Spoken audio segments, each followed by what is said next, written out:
Alhamdulillah, salatu wassalamu ala Rasulillah Sayyidina Maulana Muhammad ibn Abdullah wa ala alihi wa ashabihi wa man tabi'ahum bi ihsan wa ala shrah li sadri yassir li amri wa hlul 'uqdatan min lisani yafqahu qawli wa ahyani ta'ala Bapak dan Ibu mahasiswa CCPAI beserta mata kuliah pendidikan Islam kelas A1 dan A2 yang semua dirahmati Allah Subhanahu wa taala. Dalam pertemuan yang lalu, setelah menugaskan Bapak dan Ibu untuk mendefinisikan tentang tarbiyah, taklim, dan ta'dib. Tarbiyah, taklim, dan ta'dib.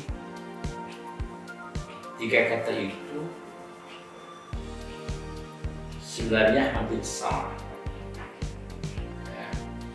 Kan tetapi masing-masing kata tersebut, masing-masing istilah tersebut memiliki hal-hal yang menjadi spesifikasinya. Contoh, kalau tarbiyah itu lebih kepada irsyad, kepada proses pembimbingan, sedangkan taklim lebih ditekankan pada proses pengajaran, sementara ta'dib lebih ditekankan pada aspek moralitas atau akhlak. Tetapi sungguhnya ketiganya hampir memiliki kesamaan, ya. Namun juga tadi ada spesifikasi tertentu yang dimilikinya. Terima kasih Bapak dan Ibu sudah menyelesaikan tugas Bapak dan Ibu dengan baik. Sudah coba saya lihat yang satu persatu video yang Bapak Ibu kirimkan kepada saya dengan keragaman, ya, dengan perbedaan kualitas video, perbedaan cara menarasikan, perbedaan cara men-shoot, tidak apa-apa. Nah, itulah kenyataan yang kita hadapi, ya, Bapak dan Ibu sekalian. Namun demikian, saya memberikan apresiasi yang tingginya kepada Bapak Ibu yang telah menunjukkan loyalitasnya untuk melaksanakan tugas mata kuliah ilmu pendidikan Islam. Bapak dan Ibu sekalian, dalam kesempatan ini saya akan menyiapkan video untuk ditelaah, disimak, dipelajari oleh Bapak dan Ibu sekalian secara seksama, dan nanti Bapak Ibu sekalian diminta untuk berikan komen, berikan respon atas apa yang saya sampaikan itu. Responnya nanti dalam bentuk tulisan saja, ya, ditulis beberapa paragraf, ya, kemudian tulisan Bapak dan Ibu difoto saja, dan fotonya di-upload di grup WA kelas masing-masing. Bapak dan Ibu sekalian, kita tahu bahwa dalam pandangan Islam, orang yang berilmu itu memiliki kedudukan yang tinggi. Orang yang berpengetahuan itu memiliki derajat yang mulia. Sehingga Allah memberikan legitimasi, ya, atas capaian yang dimiliki oleh orang-orang yang berilmu, orang yang berpengetahuan. Seperti dalam surah Al-Mujadalah ayat 11, Allah berfirman, A'udzu billahi minasyaitonir rajim. Bismillahirrahmanirrahim. Yarfa'illahu alladhina amanu minkum walladhina utul ilma darajat. Wallahu bima ta'maluna khabir. Yarfa'illah, Allah mengangkat. Yarfa' ini berasal dari kata rafa'a. Rafa'a yarfa'. Allah menggunakan sigat fi'il mudhari' dalam ayat tersebut menunjukkan bahwa diangkatnya seseorang oleh Allah itu tidak satu kali, tidak dua kali, tetapi secara terus-menerus. Karena ciri dari fi'il mudhari' adalah istimrar, ya, sustainability, continuous, ya, terus-menerus. Jadi Allah mengangkat secara terus-menerus, tidak sekali, tidak dua kali, tapi terus-menerus. Yang mengangkat Allah, yang diangkat siapa? Ya, sini, maf'ul bihnya adalah, objeknya adalah alladzina amanu minkum, orang-orang yang beriman di antara kamu sekalian. Yang mengangkat Allah, subjeknya Allah, predikatnya yarfa', kemudian maf'ul bihnya, objeknya alladzina amanu. Allah mengangkat orang-orang yang beriman. Jadi orang yang beriman diangkat oleh Allah. Ya. Alladzina amanu minkum, orang-orang yang beriman di antara kamu sekalian. Ya Allah dengan secara eksplisit menyebutkan minkum, di antara kamu. Tentu siapa minkum itu?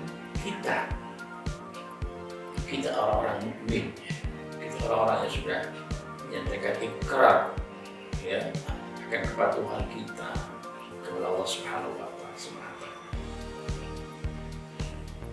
Jadi yang diangkat oleh Allah adalah orang-orang yang beriman. Kemudian siapa lagi yang diangkat oleh Allah itu? Walladzina utul ilma darajat. Dan orang-orang yang diberi ilmu pengetahuan. Orang yang mengikuti proses belajar, dengan proses belajar dia mendapatkan ziyadah ilmu. Nah, dengan proses belajar bertambah luaslah pengetahuannya, berkembanglah pengetahuan dan wawasannya. Jadi ilmu itu adalah anugerah, utul ilma. Ilmu itu anugerah, Bapak Ibu. Jadi ilmu adalah fadl min Allah, anugerah Allah, pemberian yang berharga dari Allah. Jadi ilmu yang kita peroleh di bangku kuliah, ilmu yang kita peroleh di pesantren, ilmu yang kita peroleh semasa kita ada di madrasah, ya, semasa kita ada di pendidikan dasar, pendidikan menengah, itu sebenarnya anugerah Allah. Bapak dan Ibu sekalian, mahasiswa yang berbahagia, ayat ini belum selesai, ya, baru penjelasan Allah mengangkat, ya, orang-orang yang beriman di antara kamu dan orang-orang yang diberikan ilmu pengetahuan darajat. Diangkat apanya? Derajatnya, beberapa derajat. Ya, konotasi atau makna dari darajat itu kan secara sederhana adalah tingkatan, beberapa grade. Allah bima ta'maluna khabir, dan Allah Maha mengetahui apa yang kamu kerjakan. Bapak dan Ibu sekalian, tugasnya Bapak Ibu nanti mencoba untuk mensarikan, ya, apa yang saya sampaikan tadi. Ayat Al-Mujaadalah, surat Al-Mujaadalah 11 ini, dari penjelasan saya Bapak Ibu sekalian bisa menangkap apa inti dari penjelasan saya tersebut. Yang pertama, Bapak dan Ibu para mahasiswa yang berbahagia, yang kedua adalah landasan yuridis lah katakanlah begitu ya, yang mendasari sebenarnya posisi dari mencari ilmu itu dalam Islam seperti apa? Ya, apakah anjuran? Ya, apakah ya silakan saja. Tidak mau cari ilmu silakan, mau tidak pun silakan. Apa begitu? Atau boleh jadi ada landasan hukumnya, ada landasan perintahnya, dan di mana posisi seorang muslim itu dalam pencarian ilmu. Nah, ternyata ada sebuah sabda Rasul ya, yang sangat populer saya kira ya, yang berbunyi talabul ilmi faridatun ala kulli muslimin wa muslimat. Bahwa mencari ilmu kewajiban bagi kaum muslim dan muslimat. Kalau kita lihat Bapak dan Ibu sekalian, kata faridah ya, ini kita tinjau sedikit dari aspek nahwunya ya, dari aspek sisi kebahasaannya. Faridah itu bukan fardun, bukan kewajiban biasa. Kalau kewajiban biasa itu fardun, ada fardu ain, fardu kifayah. Tapi hadis ini menggunakan kata faridatun, ada tak marbutahnya. Nah, ternyata tak marbutah di situ bukan menunjukkan keperempuanan, bukan. Kata ahli bahasa, faridatun itu menunjukkan taknya dari bil mubalaghah. Apa arti mubalaghah itu? Sangat-sangat ditekankan. Ini mencari ilmu sangat wajib, super wajib, superlatif ya, super wajib, sangat wajib, bukan kewajiban biasa.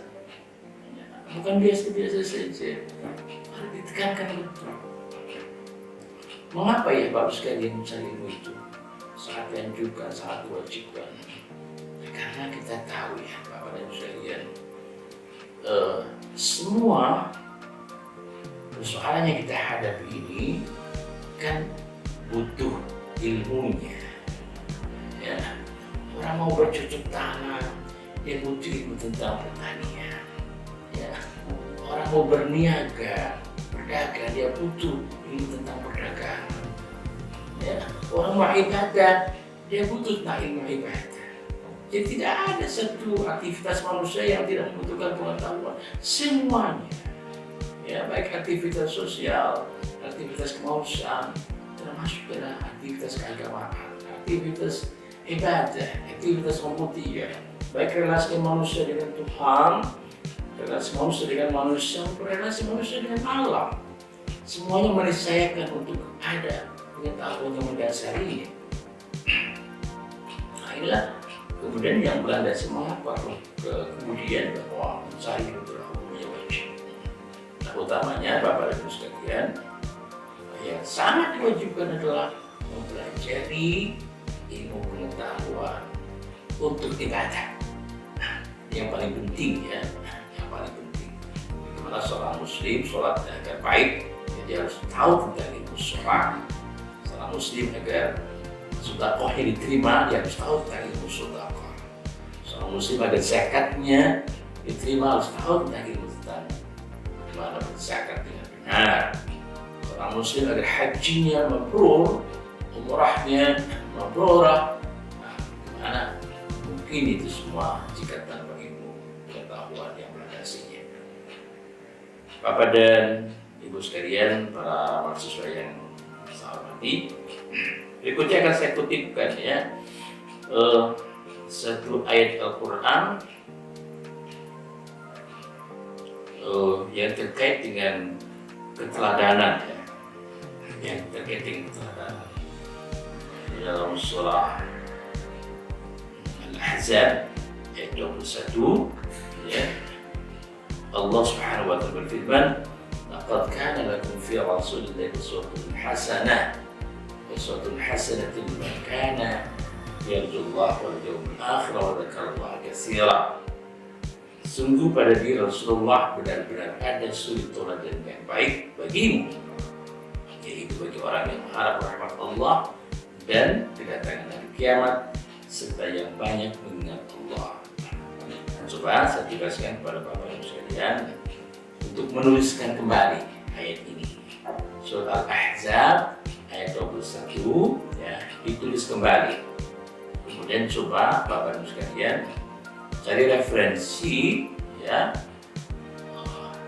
apa yang dimaksudkan dengan uswah hasanah pada ayat tersebut. Ya, yang dimaksudkan dengan suri teladan yang baik itu penjelasannya seperti apa. Silakan Bapak sekalian ya cari sumber-sumber ya, literasi baik dari tafsir maupun dari buku dan sebagainya. Terakhir Bapak dan Ibu sekalian, dalam perkuliahan sinkronis ini ya, saya menyampaikan kepada Bapak dan Ibu sebuah hadis sangat populer ya. Ini biasanya kalau para guru sudah hafal luar kepala ya, dan bahkan ini anak-anak kita juga sudah banyak yang hafal, yaitu hadis tentang innama bu'istu liutammima makarimal akhlaq. Sesungguhnya aku, kata Rasulullah, diutus hanya untuk menyempurnakan akhlak. Jadi tugas utama Rasul adalah menyempurnakan akhlak manusia. Ya. Kenapa ini menjadi satu hal yang stressing, ditekankan? Karena semua persoalan itu akan selesai dengan moral yang baik, dengan akhlak yang baik. Ya. Ilmu pengetahuan tidak bisa menjamin, tidak bisa menyelesaikan persoalan manusia, tidak menjamin. Tetapi moralitas, akhlak yang mulia, akhlak yang baik itu bisa. Ya, jadi sebagai modal untuk menyelesaikan persoalan manusia. Karena itu dalam kaidah lain disebutkan adab qabla ilm. Adab itu lebih dahulukan ketimbang pengetahuan. Bukan berarti menafikan pengetahuan, bukan. Pengetahuan juga urgent, penting, tetapi yang jauh lebih penting adalah akhlak, moral. Ya. Jadi kalau pengetahuan dibingkai dengan moral, pasti pengetahuan akan bermanfaat bagi kemaslahatan manusia. Tetapi manakala pengetahuan tidak dibingkai dengan moral, membahayakan kehidupan manusia. Pengetahuan yang disalahgunakan itu biasanya adalah pengetahuan yang tidak dibingkai dengan moral. Karena itu, sekali lagi Bapak dan Ibu sekalian, saya ingin menyampaikan bahwa sesungguhnya tugas utama dari bi'tsatul Rasul, dari diutusnya Rasul adalah untuk memperbaiki akhlak manusia. Inna bu'istu liutammima makarimal akhlaq. Adalah sebuah syair yang terkenal, tulisan Syatibik. Beliau menyatakan seorang penyair Mesir ya, dalam syairnya yang dibuat nazam ya, wa innamal umamul akhlaq ma baqiyat wa in humu dhahabat akhlaquhum dhahab. Sesungguhnya tidak berdiri sebuah bangsa sangat bergantung pada akhlaknya. Jika akhlaknya baik, bangsa itu akan tegak berdiri, eksis. Ya, tapi sebaliknya, wa in humu, jika akhlak tidak lagi menjadi hiasan dalam kehidupan bangsa tersebut, bangsanya juga akan hancur lenyap. Saya kira itu ya Bapak dan Ibu sekalian, para mahasiswa beserta mata kuliah ilmu pendidikan Islam yang saya hormati. Ya, beberapa kutipan ayat dan hadis dimohonkan nanti Bapak sekalian minggu depan hari Jumat depan mengupload ya tulisan Bapak sekalian, kemudian difoto dan dikirimkan melalui akun kelasnya.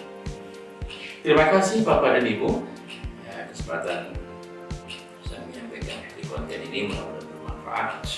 Yang saya sampaikan sebagai kelanjutan penyampaian materi mata kuliah ilmu pendidikan Islam. Mohon maaf. Assalamualaikum warahmatullahi wabarakatuh.